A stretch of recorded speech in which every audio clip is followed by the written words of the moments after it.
Hello everyone, সবাই কেমন আছো? আশা করি খুব ভালো আছো। আর আমি এখন মোটামুটি আছি। কারণ ভালো বলতে পারছি না। পুরী থেকে ঘুরে আসার পরে আমার শরীরটা একটু খারাপ হয়ে পড়ে এবং গলাটা ভেঙে গেছিলো। মানে অতিরিক্ত সমুদ্রে স্নান করা হয়েছে। যার জন্য ২ দিন আগে পর্যন্ত আমি সেভাবে কথা বলতে পারছিলাম না। বাট আজকে মোটামুটি ঠিক আছে। আমার কথাটা শুনে হয়তো মনে হবে যে একটু গলা ভাঙা লাগছে, আবার নাও লাগতে পারে।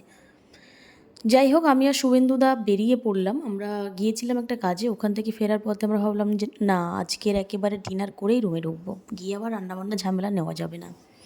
যার জন্য চলে গেলাম আমরা কস্তুরীর ওখানে। বাট প্রচণ্ড বৃষ্টি হচ্ছিল, দেখতে পেয়েছো তোমরা ক্লিপে। যার জন্য প্রায় আমরা ঘণ্টাখানেক দাঁড়িয়েছিলাম। তারপর বৃষ্টি থামার পরে আমরা চলে গেলাম যাদবপুরে কস্তুরীর ওখানে। কারণ আহ, কেন জানি না, বাঙালি খাবার আমার ভীষণ টানে। আমি চাইনিজ বা অন্য কিছু খাবার সেভাবে খেতে পারি না। দুবেলা আমার দুমুঠো ভাত দিতে হবে মাস্টলি। আমি ভাই পুরোপুরি বাঙালি। তো বাঙালি খাবার মানে কস্তুরীতে খাবো, এটা স্বাভাবিক। মানে আমার তো ভালো লাগে কস্তুরীর খাবারগুলো, পুরোপুরি বাঙালিয়ানা। তো ওখানে চলে গেলাম। শুভেন্দুদা বলল যে আমি আমারটা দেখে নিই, অর্ডার করি, তুমি তোমারটা বলো। কারণ আমি তো আবার ইলিশ মাছটা ভীষণ ভালোবাসি। আর শুভেন্দুদা ভেটকি মাছ পছন্দ করে, তাই উনি ভেটকি মাছের উপরে অর্ডার করে দিয়েছে। আমি দেখছিলাম যে কী দেবো। কারণ রাতের বেলা তো বেশি ভারী খাবার আমি খাবো না। আর খেলে আবার বাড়ি আসতে হবে, এটাও তো ব্যাপার আছে যে ওখানে শুয়ে পড়বো এরকম কোনো সিস্টেম নেই। তাই আমি কী করলাম যে মিনি থালির উপরে অর্ডার করলাম। কিন্তু দুর্ভাগ্যবশত মিনি থালি অর্ডার করেছিলাম, ওর সঙ্গে যে ডাল দিয়েছিল ওনাদের ডালটা স্মেল করে গেছিলো। বুঝতে পারেননি, এটা হতে পারে সকালে রান্না করেছিল বা দুপুরে রান্না করেছে, ঘাটাঘাটি থেকে ওটা স্মেল করে গেছিলো। তাই আমাদের দেওয়ার আগে বলল ডালটা তো খারাপ হয়ে গেছে, আমি অন্য ডাল করতে একটু লেট হবে, তো ততক্ষণ একটু যদি ওয়েট করে যান, তার জন্য কোল্ড ড্রিঙ্কস দিয়ে দিচ্ছি। তো আমাদের ফার্স্ট টাইম কোল্ড ড্রিঙ্কস দিয়ে দিল। আমরা কোল্ড ড্রিঙ্কস খেতে খেতে প্রায় আধা ঘন্টার ওপর পার করে দিলাম। বিরক্তিকর লাগছিল। তারপর দেখলাম না, হয়ে গেছে, আমাদেরকে দিয়ে গেল।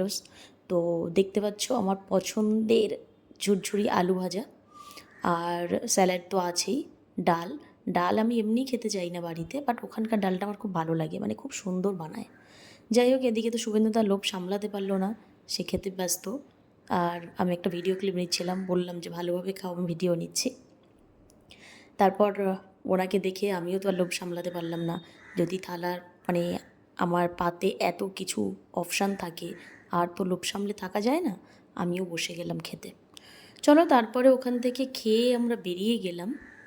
হালকা হালকা তখন বৃষ্টি পড়ছিল, বাট 10 মিনিট ওয়েট করার পরে দেখলাম যে না, বৃষ্টি থেমে গেছে। বেরিয়ে অটো ধরবো, দেখলাম আমাদের তিলোত্তমার মিছিল হচ্ছে। মানে কি বলবো, এটা খুব খারাপ একটা ঘটনা। আমিও একটা মেয়ে, সেই অর্থে আমার কাছে তো একটা ভীষণ খারাপ লাগার ঘটনা। যাই হোক, আমিও মিছিলে অনেক অংশগ্রহণ করেছি, বাট এই মিছিলটা অংশগ্রহণ করব বলে আসিনি। যাই হোক, খেতে এসে দেখলাম মিছিল চলছে, আমিও দাঁড়িয়ে গেলাম, শুভেন্দুদাও দাঁড়িয়ে গেছে। এটা শুধু আমাদের মেয়েদের মিছিল হতে পারে, বাট অনেক ছেলে আছে যারা আমাদের কাঁধে কাঁধ মিলিয়ে মিছিলে অংশগ্রহণ করছে। যাই হোক, এর একটা সুরাহ অবশ্যই দরকার। আর আশা করব খুব শীঘ্রই এটা একটা সুরাহ এসে যাবে। চলো, টাটা।